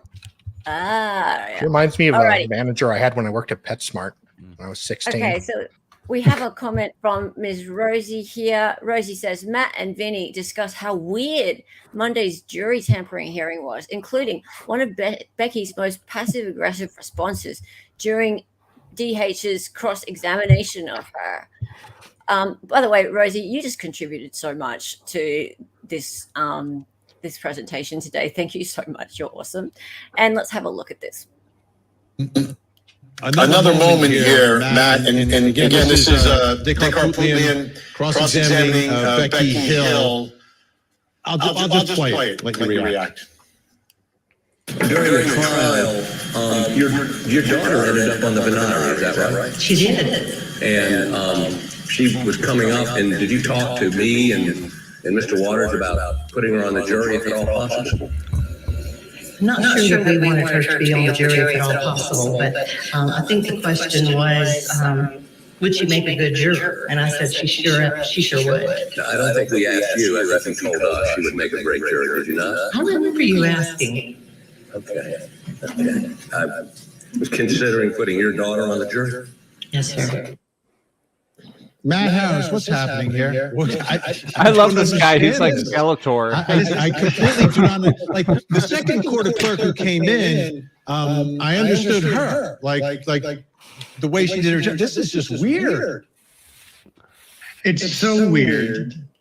I couldn't even there were so many times I'm like, what is happening here? But that's been what I've been saying for 2 years, right? How is this ever going to end? And there was so many ebbs and flows today. Is that and Eric also Glenn in the it was, upper right? Odd because the original hearing, or the official title was, where Justice Toal was like, we're not going to talk about whether Becky's credible or not. And the next thing we heard today, they are talking about whether Becky's credible or not, because they're bringing the other witnesses. And Dick's like, I got these two that are out in the hallway, and I got the egg juror. She's like, no, that's where I draw the line as the egg juror. And then there was, the thing about did she give her a ride, not give her a ride? And why would everybody lie about not getting a ride? So obviously she did give her a ride. Like, it was just all these weird little things. And then at the end, lies. We call them it sounds lies. like we didn't even have to hear from Becky, because Justice Toal says it doesn't matter if she said anything or not.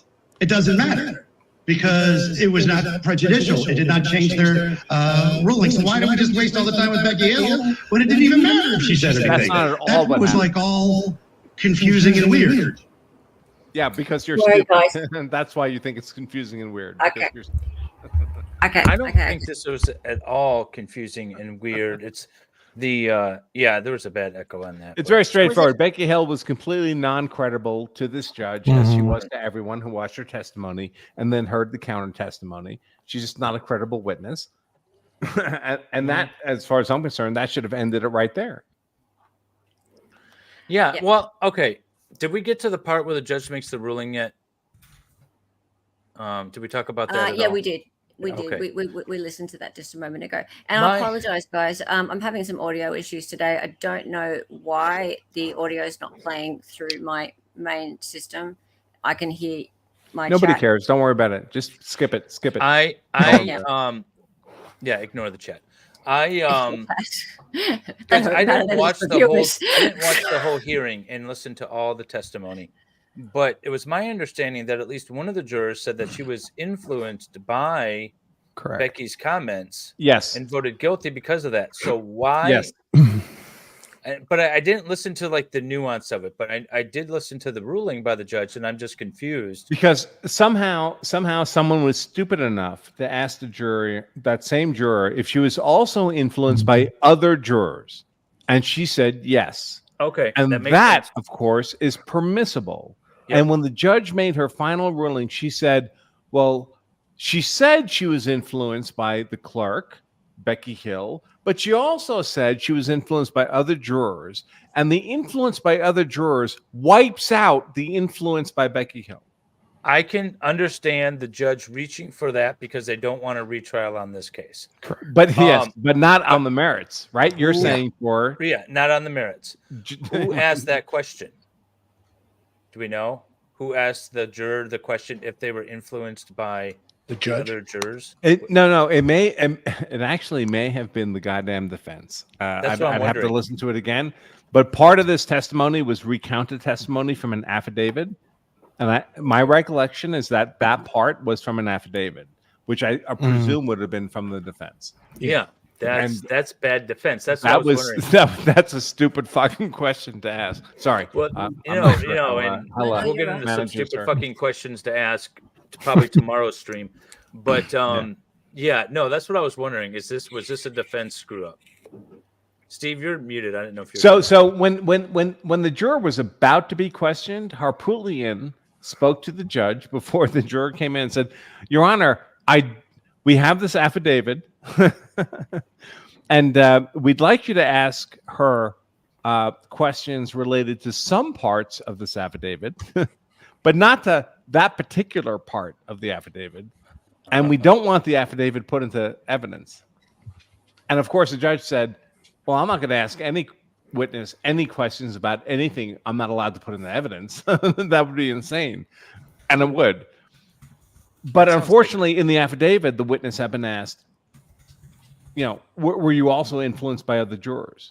Yeah, and that just leaves the door open for a judge who doesn't want to overturn the verdict to not overturn the verdict. Exactly. That's why you're a smart lawyer, Dave. Yes, exactly. That's questions you don't ask. Right. Okay, that's all. I didn't want to derail. I didn't know if bucks to the what is it? A couple bucks for indulgences. There was at least one F word and a GD. Oh my God! I need you to make it right. Come on, Andrew. Oh no, I would do a super chat, but I can't. I know, but I want to see the money going into the jar. Refresh the stream. Yeah, just hit refresh. Oh yeah, okay, all right. I'll do a super chat. What's the penalty, Steve, for a? I'm looking after you because you're better than this. Oh, it's back. All right. Okay. He's back. He's back. Oh my God! It says the minimum is $2,000. I'm not doing that. Yay! That's fine. Yay! What's this? There you go. MLS is making it happen. Okay. Well, you're not the one that's blaspheming or using GD on streams. And Andrew owes the little. I feel like I swore. I feel like I might have sworn. I know this is. It's in your head. We're always swearing inside our head. I think you were just quoting Andrew. I think is what it was. Maybe that's what I was doing. That's permissible, by the way, in court. You can quote a swear. Just don't swear. You made it all better with a little Latin indulgence. There you go. My Pope thanks you. That's to compensate for the free gifted membership I received. Oh, hey, and just so that anybody knows, see what a good man he is, right with the Lord, and you need to get right. If you've got a firearm, you need to get right with your firearm. And how do you do that, Andrew? Thank you so much, David, and thank you to the Lord. I guess you pay the profanity fine. Much appreciated. No, you become a platinum and member. Now that Google AdSense and YouTube actually believe I am real, I might actually be able to get some money out of them because they weren't believing that I was real. I had the same issue though too. They were sitting on 3 months of my payments because I never verified my bank account. But they didn't shut it off for me. Maybe just because you live in. No, it wasn't. It wasn't that. It was that they didn't actually believe in my identity. So that's the problem. And they never sent me the letter. And then just all of a sudden, they just shut me off. And I was just like, well, okay, so what do I have Sounds to do? my first wife. You've not been a member all along. I know you weren't because you got a gifted member. And I got two in a row. Yeah, you did. I know. So you got caught out, mister. I had heard. You did. Hey, thanks for being the only lady up there. Thank you. Well, I hope I'm the only lady Excuse me, you don't know how I identify? Dali's now, what do you call it? Darlena. He's a little bit Darlena. Yeah. He's got a. You know what's funny though is when a bunch of guys are together and there's a woman there who's competent, we don't even think about it. It never would have occurred to me that we're 5 guys and there's one woman in the conversation. Never would have occurred to me because yes, I don't see gender. I think there's a You meme don't- that represents that. Yeah, exactly. So there shouldn't be. There's never an issue. There's no men and women issues as long as everyone's just confident and acting. No, as long as the woman is competent, there's no issue. There's a lot of incompetent women out there, so that's a different subject. A lot of incompetent men out there, for goodness sake. Like this one here, this one down here. This is a lady man. I can't pull it up at the moment. Sorry. Okay. All right. Now let's see. We have. So speaking of lady men, we have Mr. EB, the hypocrisy. So let's see. He had to jump in front of the cameras at the last minute. So the hearing's over, and Mr. EB had to be super EB, as he is, and had to take over and decide that he had to be in front of the cameras. Now let's see. I'm going to mute my what do you call it? I can pull it up now. Oh, you can? Yeah. Oh, sweet. That's awesome. Can you get to page 23? Yep, 23, you say? Yes, page 23. Dali's going to run this so that the audio is not echoing, because I'm just Am I the only person who perceives Eric Bland as being like a really shady used cars? No, you're not. No. I don't know how he gets retained. Like you talk to that guy for 30 seconds, you're like, yeah, I'm not buying a car from you. I don't care how good it looks. Well, he's representing the self-defense defendants in that South Carolina case he talked about, where like they went onto the guy's property. Oh, right. They went onto the guy's property and disarmed him and shot him. Yeah. And they hired him. I wish him luck. That's going to be a difficult legal defense. Mr. Pouty Pants can't help himself. All right, let's have a look at this, shall we? See how this sounds. Good afternoon, everybody. On behalf of my 5. Yep, good audio. Good. Thank you. Are you being sarcastic? No, the audio is good, but it's not playing now. Go.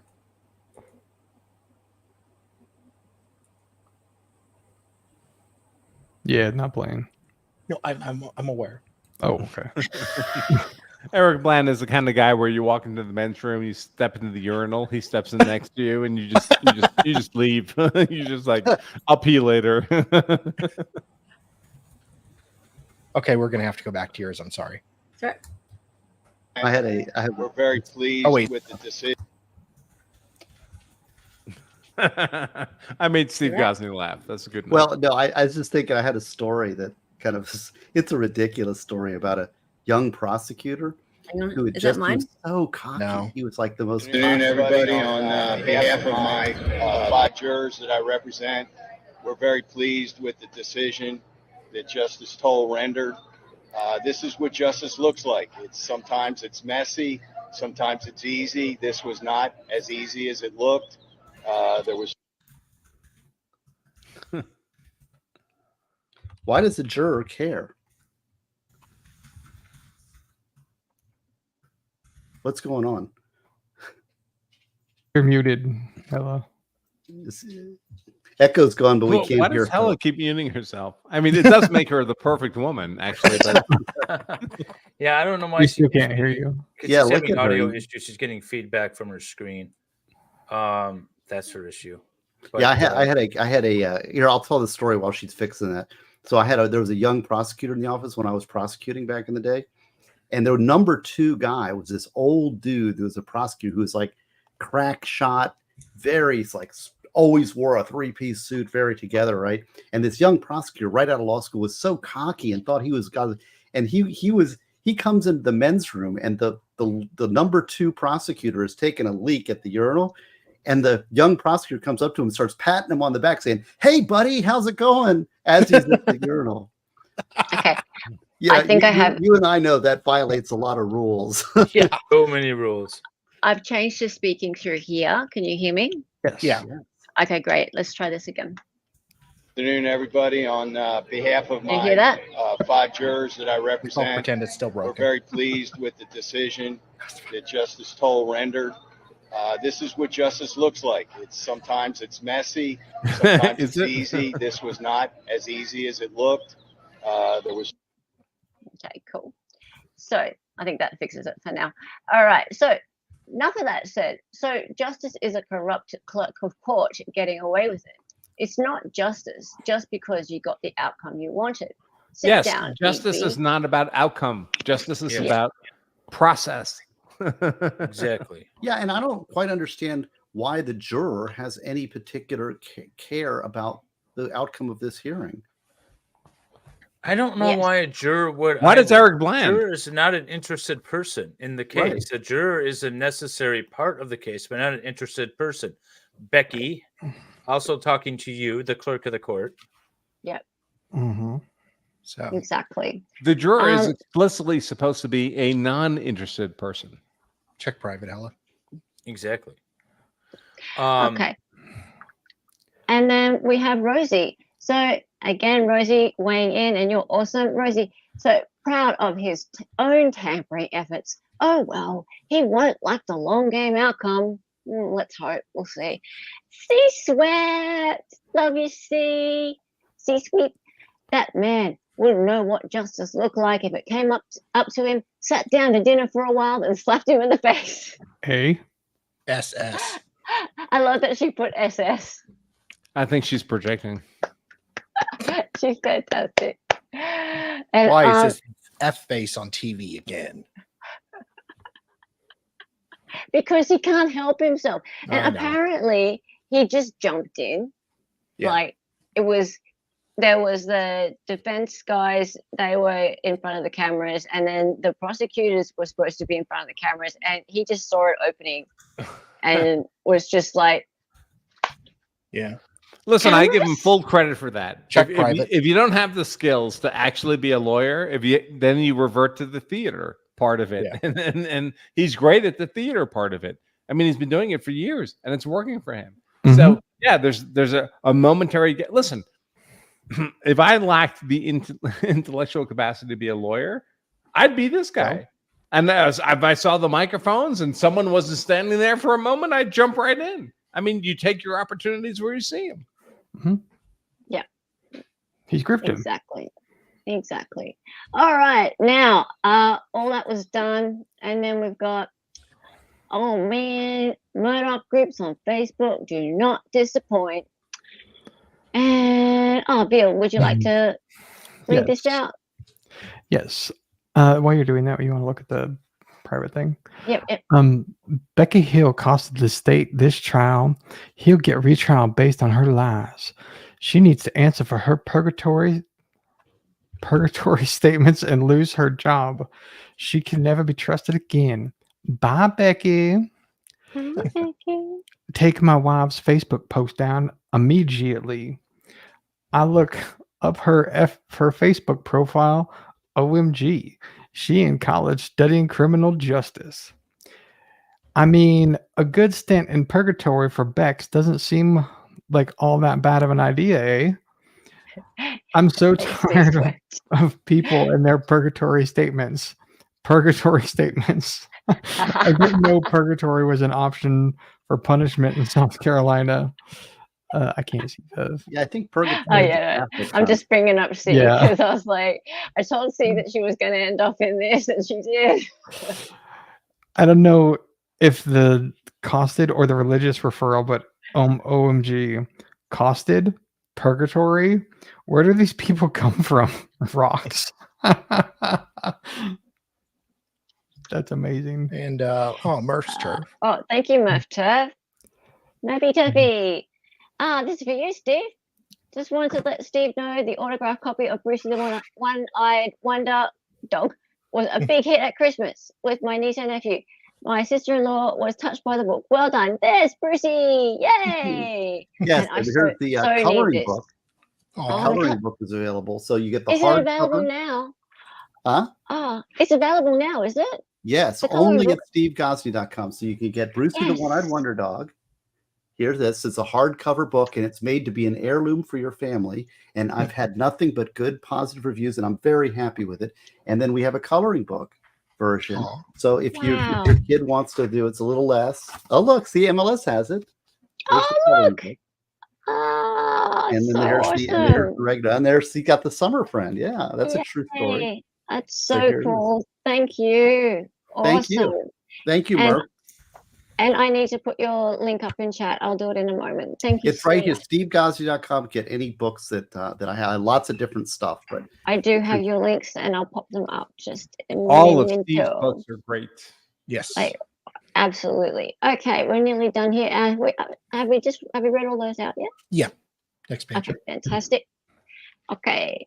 Now look at this. Look at this cutie patootie photo from Fitz News. Was this after the hearing? Yes. Is that her Tumblr photo? Really? Grindr. He got destroyed by the judge. Adult friend finder. Fitz has gone after her and gotten the photos, and check this out. Look what they've said. Watch for some very interesting info in our weekend review about Becky Hill's alleged interactions with national media, including GMA, regarding juror interviews in the days leading up to Alex Murdaugh's guilty verdict. The more we dig, the more troubling this gets. Feel hammer. Mm-hmm. Please open Becky's boutique. Then we will wait until the next election cycle, and I'll run your campaign for mayor of Hampton. Oh my God! You Becky, guys realize what she did, right? Yeah, right. Becky is ruthless, and her true colors showed on the stand. Keep digging, waiting on info from the phones to drop. Keep slumming for clicks, man. Yeah. And then, of course, Miss Not Becky Hill. I look sexy as fuck in this picture. Of course. And there's Rosie. I love it.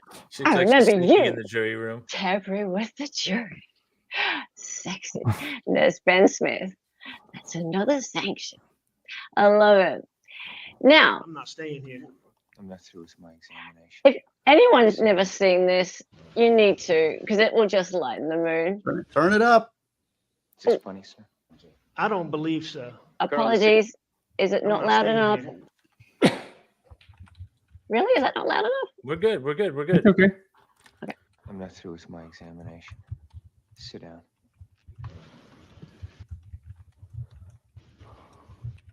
Is this funny, sir? I don't believe so. Colonel, the 6 a.m. flight was the first one off the base? No, sir, that's not correct. There wasn't a flight that left 7 hours earlier and landed at Andrews Air Force Base at 2 a.m.? I lied about that. I have lied many times. You said he was being transferred because he was in grave danger. No, that's not what I said. I said when I went outside that there's a house cat that's gone wild, and he hangs around. You made it clear just a moment ago that your men never take matters in their own hands. Your men follow orders or people die. So Santiago shouldn't have been in any danger at all, should he have, Colonel? He's got a chicken. That's good. You don't look for hogs in the daytime. All right, the hogs are deep in the swamp in the daytime. So Lieutenant Kendrick ordered the code red, didn't he? Because that's what you told Lieutenant Kendrick to do. no, I don't believe I did. You have an answer. After the chicken, Grady was chasing guineas, which was a normal thing to do. But I would have had the chicken out of his mouth within 10, 15 seconds of Maggie saying he's got a chicken. Did you order the code red?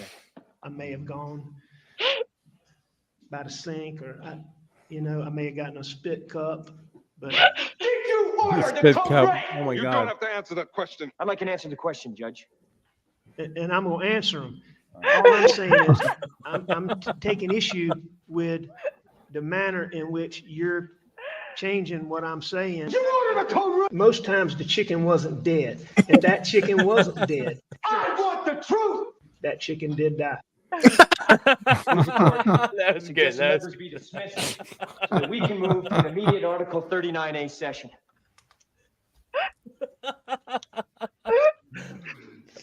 Oh, that was Merry good. Christmas, you filthy animal. Oh, that was good. Oh my God. Boot with the shoot. That is That's just funny. too good. So All right. Oh.